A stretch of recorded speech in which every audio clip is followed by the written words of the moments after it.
ఇంత బాగా సక్సెస్ ఉన్నప్పుడు కూడా చాలా మంది ఎందుకు జాయిన్ అవ్వరు సార్ ఈ ఫీల్డ్ లో? చాలా మంచి ప్రశ్న. సిచ్యుయేషన్ ఎలా ఉంటదంటే, ఒక మంకీ ఉంది అనుకోండి, ఓకేనా, మంకీ ముందు ఒక బనానా పెట్టారు, ఒక 500 నోట్ పెట్టారు అక్కడ.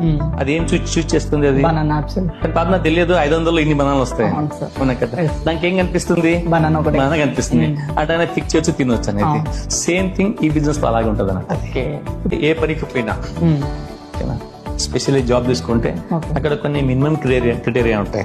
ఏంటంటే ఏజ్ ఎంత, క్వాలిఫికేషన్ ఏంటి, ఎక్స్పీరియన్స్ ఏంటి. వెస్టీజ్ బిజినెస్ చూస్తున్నప్పుడు ఓకేనా, దీంట్లో ఇవి ఏది అక్కర్లా, ఓకేనా. మీ ఏజ్ ఏంటి, అబో కావాల్సిన రెండు క్వాలిఫికేషన్స్ ఏంటంటే 18 years అబో ఉండాలా, మీ శ్వాస ఆడుతూ ఉండాలా, బతికి ఉండాలి, ఓకేనా. ఆ రెండు ఉంటే చాలు మనకి కదా. మీ చదువు ఎంత, మీ బ్యాక్గ్రౌండ్ ఏంటి, మీకు ఇన్కమ్ ఏంటి, మీరు పొట్టిగున్నారా, గట్టిగున్నారా, తెల్లగున్నారా, అవన్నీ ఏం చూడబడవు. ఒకటే కావాల్సింది ఏంటంటే ఆ రెండిటితో పాటు నేను ఎదగాలి, ఏదైనా సాధించాలని తపన ఉన్న ఎవరైనా నేను సక్సెస్ కావచ్చు.